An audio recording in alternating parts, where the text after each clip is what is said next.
هذا القرآن يوحدنا لطريق الخير يوجهنا الله تعالى أنزله ورسول الله معلمنا.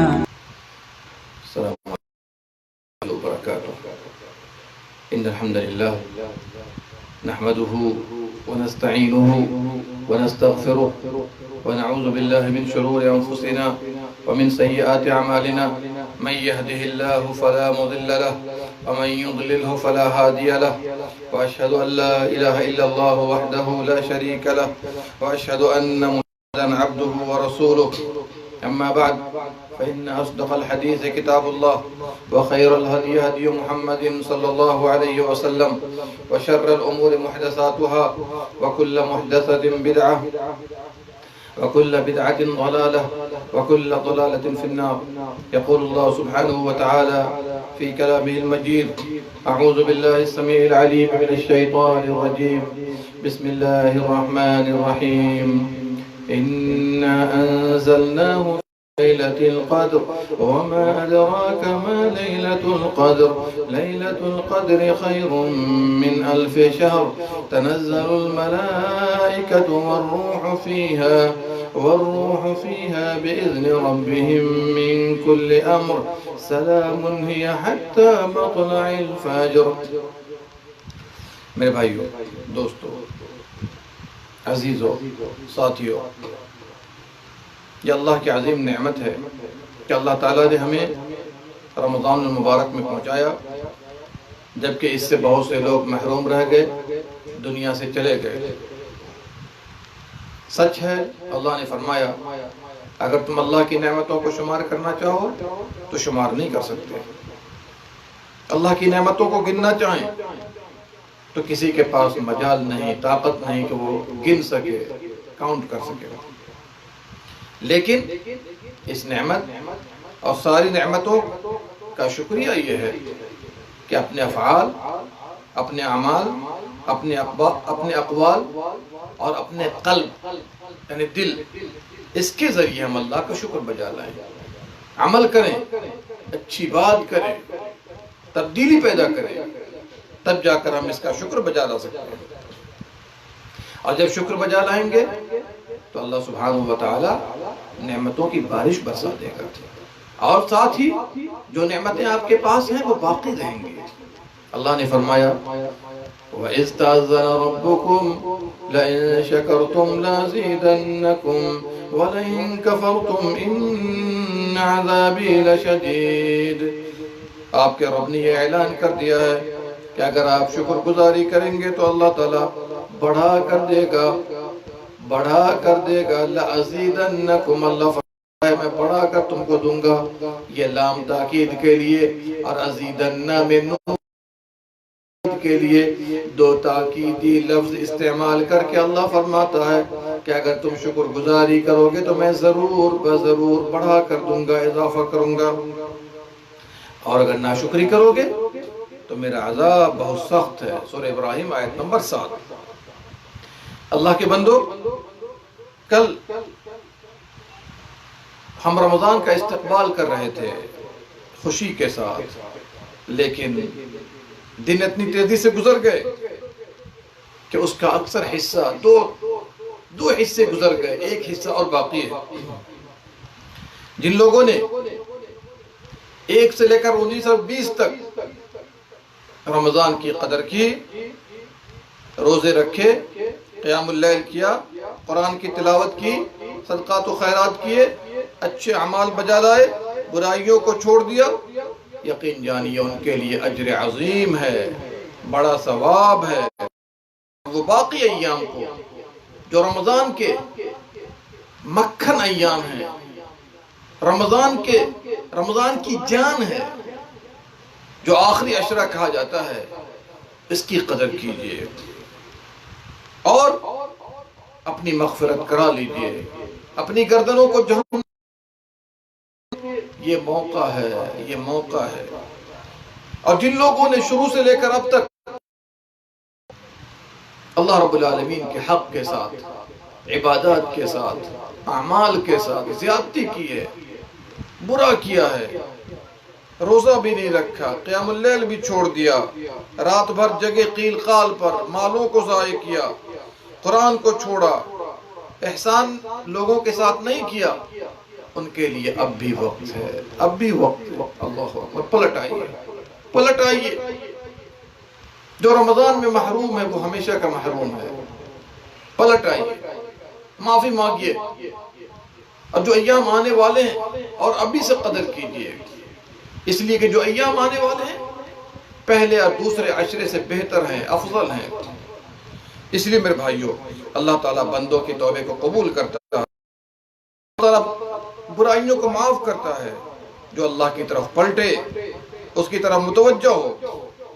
یہ رمضان کا آخری عشرہ آپ کے لیے فرصت ہے، اللہ سے قریب آئیے، نیک اعمال بجا لائیے، اور یہ ایام بھی گزر جائیں گے، یہ مہینہ گزر جائے گا، لیکن ہمارے لیے سعادت ہے، ہمارے لیے کامیابی ہے، ہمارے لیے راحت و سکون ہے، ہمارے لیے خوش قسمتی ہے، ہمارے لیے سعادت ہے کہ آنے والے ایام کی قدر کریں، آنے والی راتوں کی قدر کریں۔ اللہ اکبر، اکثر حصہ گزر گیا، لیکن یہ آخری عشرہ جب داخل ہوتا، اللہ اکبر، امام الانبیاء، خاتم المرسلین، تاجدار مدینہ، احمد مجتبی، محمد مصطفیٰ صلی اللہ علیہ وسلم، جبکہ ان کے اگلے پچھلے سارے گناہ معاف تھے، بخشے بخشائے تھے، تمام نبیوں کی امامت کرنے والے تھے، لیکن اس کے باوجود اللہ سے سب سے زیادہ ڈرنے والے تھے، اور اللہ کے بارے میں سب سے زیادہ علم رکھنے والے تھے۔ ان کا طریقہ کیا تھا؟ طریقہ بھی تو معلوم کیجئے، نمونہ بھی تو سامنے رکھیے کہ آخری عشرہ داخل ہوتے ہوئے ہمارے اور آپ کے حبیب کس طرح عبادت کیا کرتے تھے۔ اتنی زیادہ عبادت کرتے کہ طاقت جواب دے جاتی ہے، طاقت جواب دے جاتی ہے۔ جی کیا ضرورت تھی ان کو اتنی عبادت کرنے کی، جب اللہ نے اتنے بلند درجات عطا کر دیے، سارے گناہ معاف کر دیے۔ میرے بھائیو، امام مسلم رحمہ اللہ نے اما عائشہ رضی اللہ عنہا کی روایت نقل کی ہے، وہ فرماتی ہیں کان رسول اللہ صلی اللہ علیہ وسلم یجتہد فی العشر الاواخر ما لا یجتہد فی غیرہ۔ رمضان کے آخری عشرے میں اتنی محنت کرتے کہ اس کے علاوہ میں ویسی محنت نہیں کرتے۔ صحیحین کے اندر اما عائشہ فرماتی ہیں نبی صلی اللہ علیہ وسلم شروع سے لے کر 20 رمضان تک نماز بھی پڑھتے، عبادات بھی کرتے، سوتے بھی تھے۔ یہ رات کی بات چل رہی ہے، لیکن جب آخری عشرہ داخل ہوتا، شمر و شد المعذر، اللہ اکبر، لنگی کس لیتے، عبادتوں میں لگ جاتے۔ ایک روایت میں ہے کہ ازواج مطہرات سے بھی کنارہ کش ہو جاتے۔ میرے بھائیو، یہ اہتمام شدید، اتنی فکر اور اتنی حرکت عبادتوں کے اندر کس بنا پر ہے؟ صرف اس بنا پر ہے کہ یہ وقت گزر جائیں گے، یہ مہینہ گزر جائے گا، اور پھر ہم پیچھے رہ جائیں گے۔ اور اسی لیے سچ فرمایا نبی صلی اللہ علیہ وسلم نے کہ محروم وہ ہے جو شب قدر کو پایا لیکن اس میں عبادت نہیں کر سکا۔ ان راتوں کے اندر ہمارا اور آپ کا طریقہ ہونا چاہیے، صلہ رحمی بھی کریں، عبادات بجا لائیں، تہجد بھی پڑھیں، قرأت قرآن بھی کریں، ذکر بھی کریں، لوگوں کے ساتھ احسان بھی کریں۔ امید ہے کہ اللہ سبحانہ وتعالی ہمیں مقبولین میں شامل کر دے گا، ہماری گردنوں کو جہنم سے آزاد کر دے گا۔ خوب محنت کیجئے، اتنی محنت کیجئے کہ پیارے نبی صلی اللہ علیہ وسلم کی سنت پر، ان کے نمونے پر عمل ہو جائے۔ آئیے تفصیل سے نبی صلی اللہ علیہ وسلم کا عمل وارد ہے کہ پیارے نبی صلی اللہ علیہ وسلم آخری عشرے میں کیا کیا کرتے تھے۔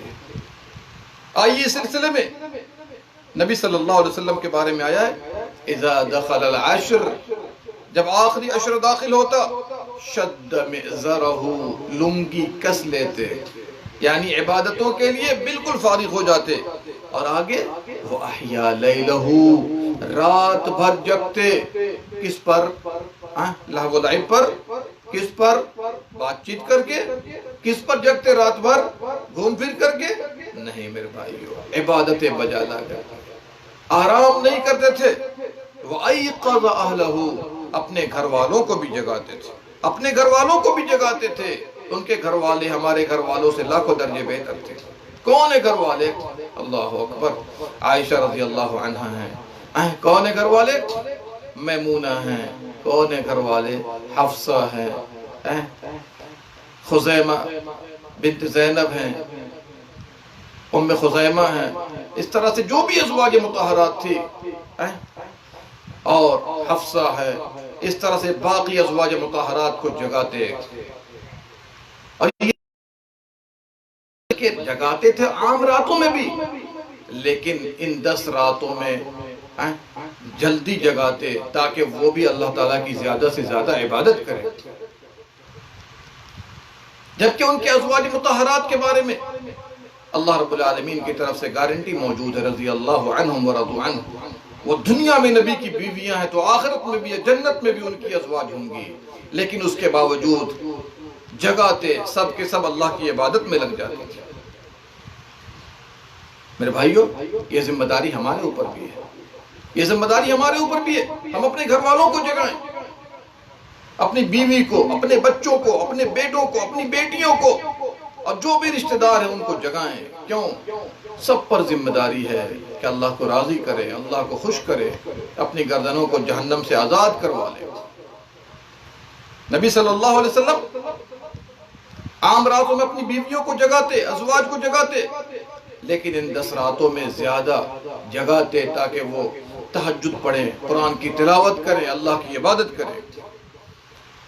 اپنا بھی عمل پیش کیا، اپنے گھر والوں کا بھی عمل پیش کیا، اس لیے کہ ہمارے گھر والے جب اصلاح کی راہ پر ہوں گے تو پورا گھر اصلاح کی راہ پر ہوگا، سعادت و کامیابی سے ہمکنار ہوگا۔ صرف ہمارے کر لینے سے نہیں ہوگا، بلکہ بیوی، بچے، بچیاں سب کے سب اٹھ کر کے ایک دینی ماحول تیار کر لے تاکہ فتنوں سے بھی حفاظت ہو، اور ساتھ ہی ساتھ اللہ رب العالمین کے نیک بندے بن جائیں۔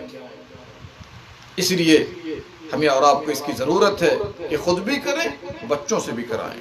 یہ خسارے کی بات ہے کہ ایسے مبارک ایام اور ایسی مبارک راتیں گزر جاتی ہیں، لیکن لوگ غفلت میں پڑے ہوتے ہیں، عام روٹین کے حساب سے رات کو کھاتے پیتے سو جاتے ہیں۔ ان کو یہ سمجھ میں نہیں آتا ہے کہ یہ قیمتی ایام اور قیمتی راتیں پھر آپ کو ملیں گے یا نہیں ملیں گی، یہ کسی کو نہیں معلوم ہے۔ اس لیے میرے بھائیو، سوئیے نہیں رات کو، نیند نہ لیجئے، اللہ کو راضی کیجئے۔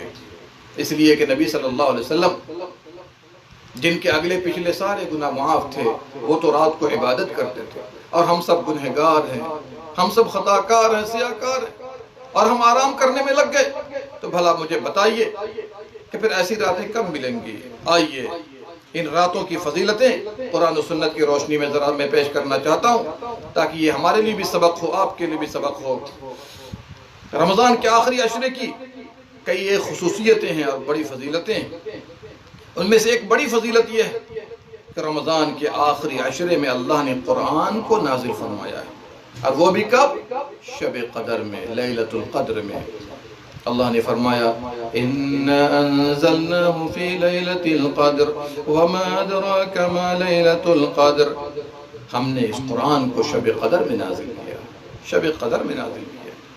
قرآن سب سے بہترین کلام ہے، کامیابی والا کلام ہے۔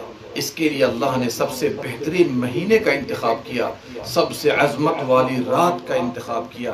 ذرا غور کیجئے کتنی مبارک رات ہے اور کتنا مبارک کلام ہے۔ ضرورت اس بات کی ہے کہ ہم اس کے ذریعے اپنے آپ کو مبارک بنا لیں۔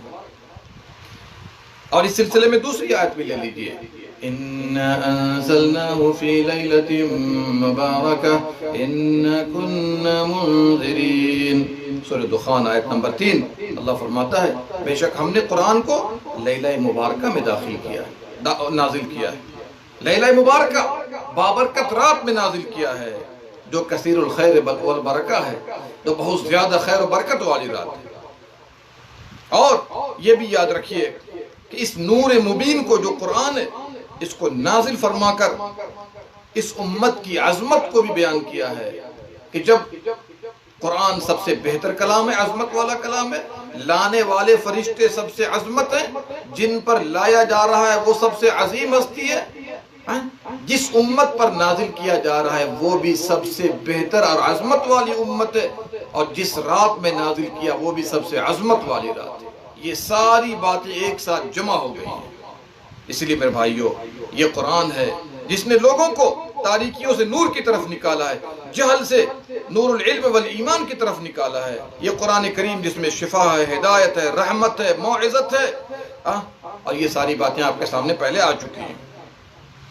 اس عشرے کی خصوصیت یہ ہے کہ اس میں شب قدر ہے، اور اس میں عبادت کرنا 1000 مہینے کی عبادت سے بھی بہتر اور افضل ہے۔ اللہ نے کیا فرمایا؟ لیلۃ القدر خیر من الف شہر، خیر من الف شہر، شب قدر 1000 مہینے سے بہتر ہے۔ یہ نہیں کہا شب قدر 1000 مہینے کے برابر ہے۔ 1000 مہینے کو جوڑ کر دیکھیے، 83 سال 83 سال 4 مہینے سے بھی افضل ہے۔ اگر آپ نے اس کو پا لیا، عبادت کر لی، 83 سال 4 مہینے سے زیادہ مقبول عبادت کا اجر ملے گا۔ اللہ اکبر۔ ہماری عمریں کم ہو گئی، اللہ نے اس کو مینٹین کرنے کے لیے ایسی ایسی راتیں اور ایسے ایسے دن دے دیے ہیں، کم عمل کر کے ہم بہت زیادہ حاصل کر سکتے ہیں۔ آئیے میں آپ کو بتلا دوں شب قدر، یہ قدر کیا ہے، اس کو شب قدر کہنے کی وجہ کیا ہے۔ تو اس سلسلے میں علماء کی مختلف رائے ہے۔ پہلی بات یہ ہے کہ یہ قدر بنا ہے عظمت سے، جیسے ہم کہتے ہیں کہ میرے دل میں آپ کے لیے قدر ہے، یہ عظمت والی رات، پہلی وجہ ہو گئی۔ دوسری وجہ یہ قدر بنا ہے ضیق سے، جی تنگی سے، چونکہ اس میں زمین پر اتنے فرشتے نازل ہوتے ہیں کہ زمین تنگ پڑ جاتی ہے۔ اللہ اکبر۔ اور اسی لیے امام سیوطی رحمۃ اللہ علیہ نے جامع الصغیر کے اندر ابو ہریرہ نے فرمایا کہ اس رات کو اتنے فرشتے اترتے ہیں کہ زمین پر کنکریوں سے بھی زیادہ، زمین پر جو کنکری ہے اس سے بھی زیادہ فرشتے اس میں اترتے ہیں۔ تیسری رائے، شب قدر کو قدر کیوں کہا جاتا ہے؟ اس لیے کہ اس میں سال بھر کی تقدیر کی تجدید کی جاتی ہے۔ سال بھر میں جو کچھ ہونا ہے، کون پیدا ہوگا، کون مرے گا، کون نیک بخت ہوگا، کون بدبخت ہوگا، کون ہدایت پر آئے گا، کون گمراہ ہوگا، کون کتنی روزی کمائے گا، کس کے ساتھ کیا معاملہ ہوگا، یہ سب رینیو کر دیا جاتا ہے اور فرشتوں کے حوالے کر دیا جاتا ہے۔ جی اسی لیے تو اللہ نے فرمایا فیہا یفرق کل امر حکیم، اس میں ہر مضبوط کام کا فیصلہ کر دیا جاتا ہے۔ چوتھی وجہ اس رات کو قدر کہنے کی کیا ہے کہ اس میں عظمت والی کتاب نازل ہوئی، کتاب ذو قدر، عظمت والی کتاب نازل ہوئی، اور عظمت والے فرشتے کے ذریعے نازل ہوئی، عظمت والی زبان میں نازل ہوئی، عظمت والی امت پر نازل ہوئی۔ اس بنا پر قدر کا لفظ 3 مرتبہ آیا ہے۔ اِنَّا أَنزَلْنَاهُ فِي لَيْلَةِ الْقَدْرِ وَمَا أَدْرَاكَ مَا لَيْلَةُ الْقَدْرِ لَيْلَةُ الْقَدْرِ خَيْرٌ مِّنْ أَلْفِ شَهْرٍ۔ دیکھیں 3 مرتبہ قدر آیا ہے، بار بار قدر، حالانکہ ایک بار لا کر کے اس کی طرف نسبت اور اضافت بھی کی جا سکتی تھی، لیکن بار بار یہ قدر کا لفظ لا کر اس بات کو واضح کر دیا گیا کہ یہ نہایت مبارک رات ہے، عظمت والی رات۔ چلیے چوتھی وجہ کیا ہے کہ جو لوگ بھی، 5ویں وجہ، جو لوگ بھی اس میں عبادت کا اہتمام کرتے ہیں اللہ تعالیٰ ان کو صاحب قدر بنا دیتا ہے، اللہ تعالیٰ ایسے عبادت گزاروں کی عظمت لکھ دیتا ہے۔ جی اور چھٹی وجہ کیا ہے کہ اس میں عبادت کرنا عام راتوں میں، عام دنوں میں عبادت کرنے سے بہت زیادہ عظیم ہے، بہت زیادہ عظیم ہے۔ تو میرے بھائیو یہ چند باتیں ہم نے وجہ تسمیہ میں پیش کر دی ہیں۔ تو شب قدر کی کئی ایک فضیلت جو ہم نے بتا دیا، اس میں اللہ نے قرآن کو نازل کیا، یہ بندوں کو ہدایت اور سعادت حاصل ہوتی ہے دنیا میں اور آخرت میں۔ دوسری وجہ، دوسری فضیلت، ہر مضبوط کام کا فیصلہ کر دیا جاتا ہے۔ تیسری وجہ اور تیسری عظمت یہ ہے کہ اللہ سبحانہ و تعالیٰ نے جب اس سورت کو نازل فرمایا تو کیا فرمایا؟ اِنَّا أَنزَلْنَاهُ فِي لَيْلَةِ الْقَدْرِ، ہم نے قرآن کو شب قدر میں نازل کیا، اور آگے وَمَا أَدْرَاكَ مَا لَيْلَةُ الْقَدْرِ، آپ کو کیا پتا شب قدر کیا ہے؟ یہ تعظیم کے لیے، آپ کو کیا پتا، سوالیہ انداز ہے۔ چوتھی فضیلت یہ ہے کہ یہ مبارک رات ہے، اِنَّا أَنزَلْنَاهُ فِي لَيْلَةٍ مُبَارَكَةٍ۔ پانچویں فضیلت یہ ہے 1000 مہینے سے بہتر ہے۔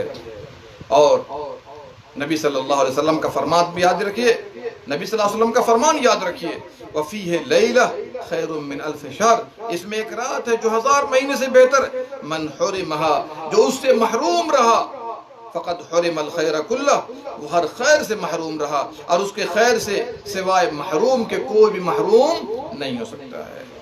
یہ نسائی ابن ماجہ کے اندر روایت ہے۔ امام نقی فرماتے ہیں اس میں عمل کرنا عام دنوں میں 1000 مہینے، اس میں عمل کرنا عام دنوں میں 1000 مہینے کے مقابلے میں ہے، بلکہ اس سے بہتر ہے۔ چلیے، اللہ تعالیٰ نے اس رات کو کھول کر بیان نہیں کیا،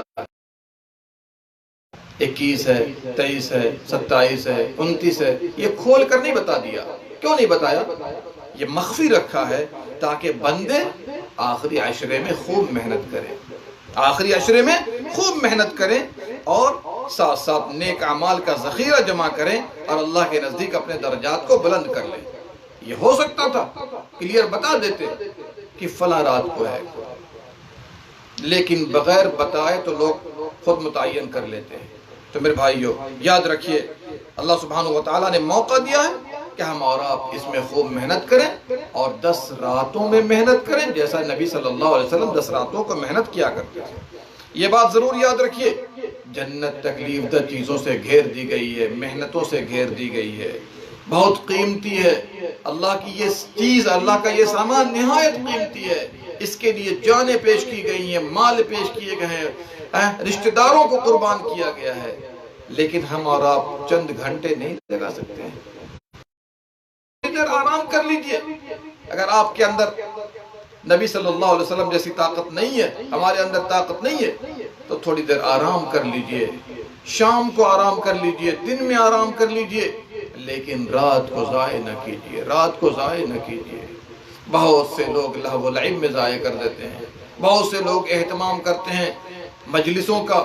میرے بھائیو، بہت سے لوگ بیان کرتے رہتے ہیں، میں کہتا ہوں یہ بیان کی رات نہیں ہے۔ اگر اشارہ 2-4 جملے میں آپ نے اشارہ کر دیا، لیکن یہ بیان کی رات نہیں ہے کہ مسجدوں میں، گھروں میں آدھا گھنٹہ 1 گھنٹہ بیان ہو اور لوگ اصل کام سے محروم ہو جائیں۔ اس لیے میرے بھائیو، یاد رکھیے کہ ہمیں اور آپ کو سستی نہیں کرنی ہے، اللہ تعالیٰ کی خوب عبادت کرنی ہے، اور اس رات کو پانے کے لیے رمضان کے آخری عشرے کا انتخاب کیا گیا۔ ایک روایت میں ہے کہ مجھے شب قدر دکھایا گیا، لیکن مجھے بھول گیا یا میں بھلا دیا گیا، اس کو آخری عشرے کی طاق راتوں میں تلاش کرو، آخری عشرے کی طاق راتوں میں تلاش کرو۔ یہ بخاری کے اندر ہے۔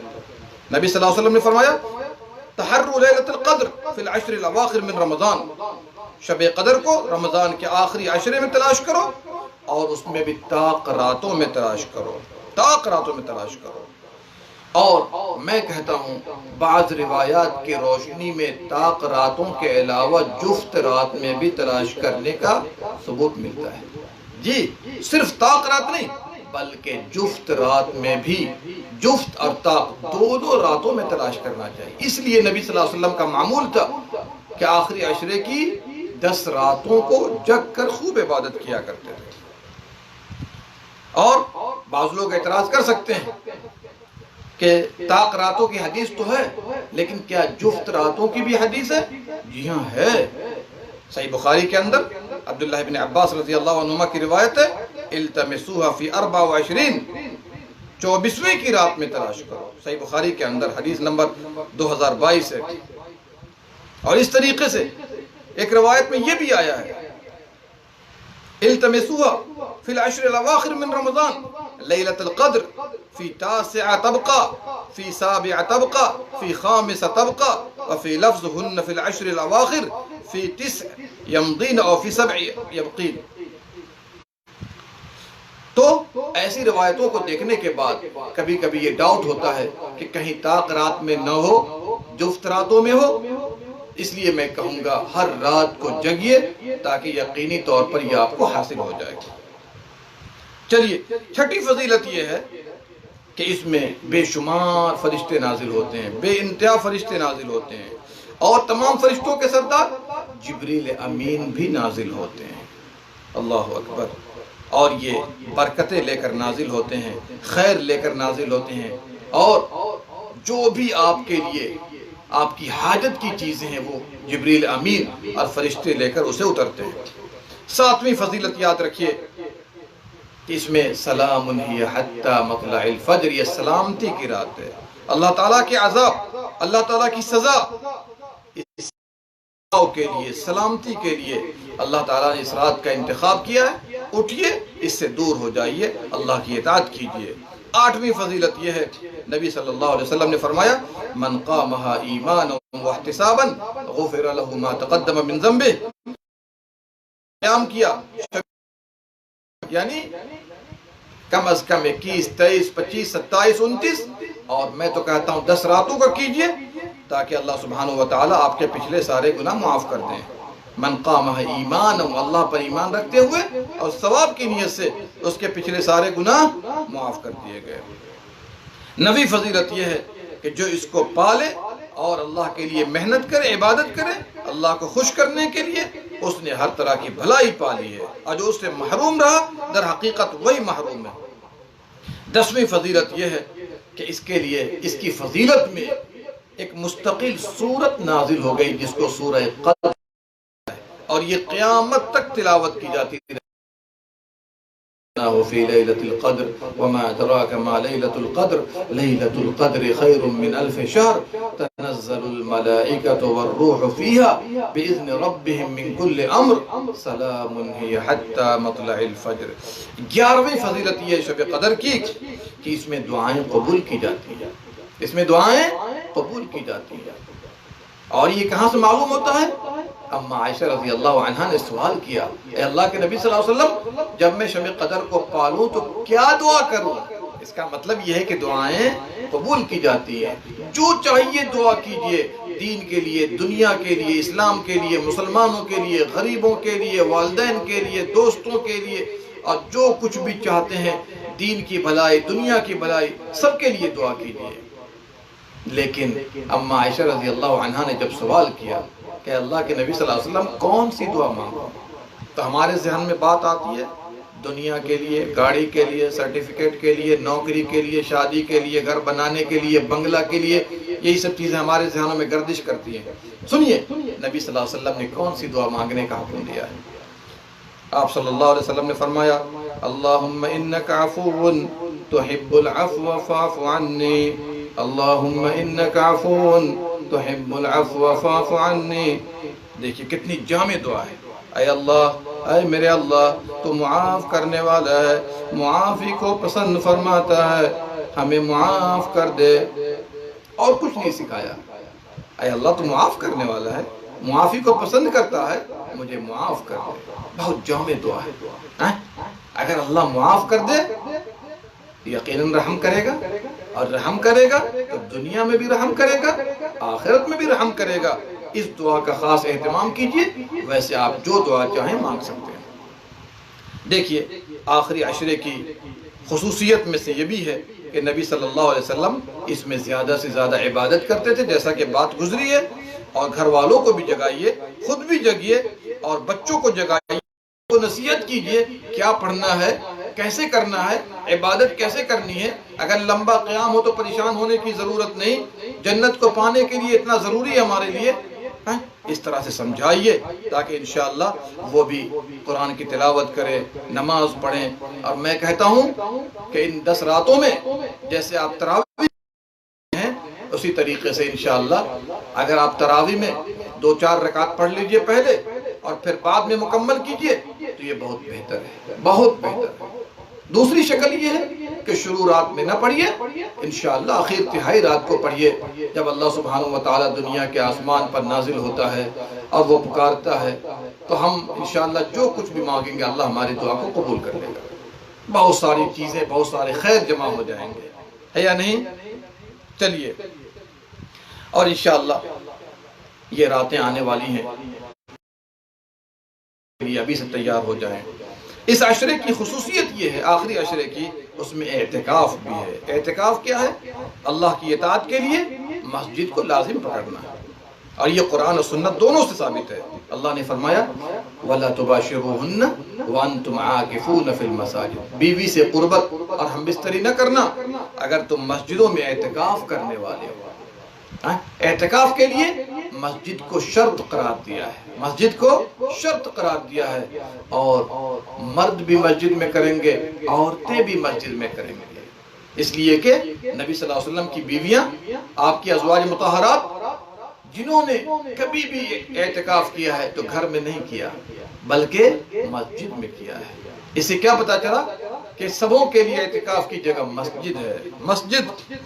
اور عائشہ کی روایت ہے کہ نبی صلی اللہ علیہ وسلم عشر اواخر رمضان میں اعتکاف کرتے تھے یہاں تک کہ اللہ تعالیٰ سے جا ملے، پھر آپ کے بعد آپ کی بیویوں نے مسجد میں اعتکاف کیا ہے۔ یہ روایت بخاری کے اندر ہے۔ نبی صلی اللہ علیہ وسلم ہر سال رمضان میں اعتکاف کرتے تھے، جس سال آپ کی وفات ہوئی 20 دن کا اعتکاف کیا، ہمیشہ 10 دن کا کرتے تھے، اور جس سال وفات ہوئی 20 دن کا اعتکاف کیا ہے۔ جی کیا پتا چلا کہ ہمیں اور آپ کو بھی اعتکاف کا اہتمام کرنا چاہیے۔ نبی صلی اللہ علیہ وسلم ہر سال اعتکاف کا اہتمام کرتے تھے، لیکن اس سال چونکہ لاک ڈاؤن ہے اور گھر میں اعتکاف ہے نہیں، گھر میں اعتکاف نہیں ہے، چونکہ اللہ تعالیٰ نے مسجد کی شرط لگائی ہے اور ہماری نیت ہے کہ ہم کرتے، ضرور کرتے، تو باذن اللہ تعالیٰ آپ نہ بھی کریں گے، سچی نیت ہے تو اللہ تعالیٰ اس عمل تک پہنچا دے گا، آپ کو اجر و ثواب مل جائے گا۔ اور ایک اور نصیحت ہے کہ جب یہ لاک ڈاؤن کا سلسلہ ختم ہو جائے تو انشاءاللہ بطور قضا آپ رمضان کے بعد اعتکاف کر لیجئے، چاہے وہ شوال کا مہینہ ہو چاہے وہ ذیقعد کا مہینہ ہو، اس لیے کہ ایک سال نبی صلی اللہ علیہ وسلم اعتکاف نہ کر سکے تو رمضان کے بعد اس کی قضا فرمائی ہے، اس کی قضا فرمائی ہے۔ اور اعتکاف کا مقصود کیا ہے کہ بندہ اللہ کی اطاعت و عبادت کے لیے اللہ کے مسجد میں فارغ ہو جائے تاکہ وہ شب قدر بھی پالے، شب قدر بھی پالے۔ لیکن اس سال مجبوری ہے، عذر ہے، تو ہم انشاءاللہ اسے رک جائیں گے، اور انشاءاللہ اللہ نے موقع دیا تو عید کے بعد اس کی قضا کریں گے، اور اللہ تعالیٰ بغیر کیے چونکہ مجبوری ہے ہمیں اس کا اجر دے دے گا۔ اب مسجد سے آدمی کو نکلنا نہیں چاہیے اعتکاف کے دوران، لیکن 3 حالتیں ایسی ہیں نکلنے کی، ہر ایک کا حکم الگ الگ ہے۔ مسجد میں اعتکاف ہے، 24 گھنٹے مسجد میں رہیے، عبادت کیجئے، اطاعت کیجئے، ذکر کیجئے، اللہ کو یاد کیجئے، موبائلوں سے دور رہیے، یہ تو عام قاعدہ ہے۔ اس سال ہمیں مجبوری ہے لیکن ایک عام قاعدہ بتانا چاہتا ہوں، تو مسجد سے نکلنا ایک حالت میں جائز ہے کہ انسان کی طبعی یا شرعی ضرورت ہو، جیسے ٹوائلٹ جانا ہو، وضو کرنا ہو، غسل جنابت ہو، کھانا پینا ہو، تو اگر مسجد میں اہتمام ہے ہر چیز کا تو مسجد ہی میں رہیے، اور اگر نہیں ہے اہتمام تو پھر آپ گھر جا کے کر کے آ جائیے، کھا پی کے آ جائیے۔ گھر سے کوئی پہنچانے والا کھانا ہو تو ٹھیک ہے، نہیں تو گھر جا کے کھا کے سیدھے آ جائیے۔ پہلی حالت ہو گئی۔ دوسری حالت کہ انسان کچھ ایسے اعمال ہیں جو نیک اعمال اس کے لیے بھی ہمیں نہیں نکلنا چاہیے۔ اب کسی مریض کی عیادت کرنی ہے، کسی جنازے میں حاضر ہونا ہے تو ہم اس کو نہیں کر سکتے، عام حالت میں نہیں کر سکتے، لیکن اعتکاف میں داخل ہونے کے وقت بندہ اگر شرط لگا دے کہ ہمارے فلاں یا ہمارے بعض رشتہ دار بیمار ہیں، اگر انتقال کر گئے، شرط لگا دے تو ہم جائیں گے، تو انشاءاللہ شرط لگانے کی بنا پر ہم جا سکتے ہیں، لیکن یہ شرط لگانا ہوگا۔ اگر شرط نہیں لگایا تو ہم نہیں نکل سکتے۔ فلاں بیمار ہے تو ہم اس کی عیادت کے لیے جائیں گے، یہ شرط لگا دے اعتکاف میں یا معتکف میں داخل ہونے سے پہلے، اعتکاف کے وقت تو انشاءاللہ جا سکتا ہے، چونکہ اس نے شرط لگا اعتکاف میں داخل ہونے سے پہلے۔ اور تیسری حالت ہے نکلنے کی مسجد سے کہ آدمی بیع و شراء کے لیے نکلے تو اس کی اجازت نہیں ہے، یہ جائز نہیں ہے، چاہے شرط لگائے شروع میں یا شرط نہ لگائے۔ یہ چند باتیں تھیں جس کو ہم نے آپ کے سامنے رکھ دیا ہے، اور ابھی سے کوشش کیجئے، پختہ ارادہ کر لیجئے، 1 سے 2 دن میں اللہ کی توفیق اور مہربانی سے ہم لوگ آخری عشرے میں داخل ہونے والے، تو ہم لوگ انشاءاللہ اس کا اہتمام کریں گے اور اللہ کو راضی کریں گے، اپنی گردنوں کو جہنم سے آزاد کروائیں گے، اپنی بخشش کروائیں گے، اور مسلمانوں پر جو مشکلات ہیں، پریشانیاں ہیں پوری دنیا کے اندر، ہم اللہ تعالیٰ سے دعا کریں گے کہ اللہ تعالیٰ اس ماہ مبارک میں اور اس مقدس رات میں اور شب قدر کی جو کئی ایک طاق راتیں آتی ہیں، اس میں ہم انشاءاللہ اللہ سے دعا کریں گے، قنوت میں بھی دعا کریں گے، اور عام وقت میں بھی دعا کریں گے، سجدوں میں دعا کریں گے، آخری تشہد جس میں سلام پھیرتے اس میں بھی دعا کریں گے کہ اللہ تعالیٰ مسلمانوں سے ہر مشکل کو دور کر دے، روزی کی تنگی کو دور کر دے، ہر مصائب کو دور کر دے، جن کے پاس جو مشکلات ہیں اللہ تعالیٰ اس کو دور کر دے، اور اسلام اور مسلمانوں کو کامیاب فرما دے، اور باری تعالیٰ ہم سب کو مقربین میں شامل فرما دے، نیک لوگوں میں شامل فرما دے۔ یوسف علیہ السلام کی دعا پیش کر کے اپنی بات میں ختم کرنا چاہتا ہوں، اور کل سے انشاءاللہ پھر قرآن شریف کی طرف لوٹیں گے۔ یوسف علیہ السلام نے دعا کی تھی، فاطر السماوات والارض انت ولی فی الدنیا والآخرہ توفنی مسلمہ والحقنی بالصالحین۔ فاطر السماوات والارض، آسمان و زمین کے پیدا کرنے والے، تو دنیا اور آخرت میں میرا دوست ہے، کارساز ہے۔ توفنی مسلمہ، بحالت اسلام، بحالت وفاداری مجھے وفات دے، والحقنی بالصالحین، اور نیک لوگوں میں شامل فرما دے۔ اللہ ہمارے سارے دوستوں کو، ہمارے سارے متعاونین کو، ہمارے سارے دروس سننے والوں کو، تمام مسلمانوں کو اللہ اس مہینے میں ان کے گناہوں کو معاف فرما دے، ان کی گردنوں کو جہنم سے آزاد فرما دے، اور ان کے مشکلات کو دور کر دے۔ جہاں جو پھنسے ہیں، مشکلات میں ہیں، پریشانیوں میں ہیں، بیماریوں میں ہیں، وبا میں ہیں، اللہ ان سب کو اس سے نجات دے، اس سے شفا دے۔ باری تعالیٰ ہم سب کی گردنوں کو جہنم سے آزاد کر دے۔ ہمارے وہ بھائی، ہمارے وہ رشتہ دار، ہمارے وہ مسلمان بھائی، ہمارے وہ قریبی رشتہ دار جو دنیا سے گزر چکے ہیں، باری تعالیٰ ان تمام لوگوں کی مغفرت فرما دے، ان تمام لوگوں پر رحم فرما، ان کی قبروں کو جنت کا باغ بنا دے، ان تمام کو جنت الفردوس کا وارث بنا دے، ان کی گردنوں کو جہنم سے آزاد کر دے۔ آمین یا رب العالمین۔ اللہم صلی علی نبینا محمد وعلی آلہ وصحبہ اجمعین۔ السلام علیکم ورحمۃ اللہ وبرکاتہ۔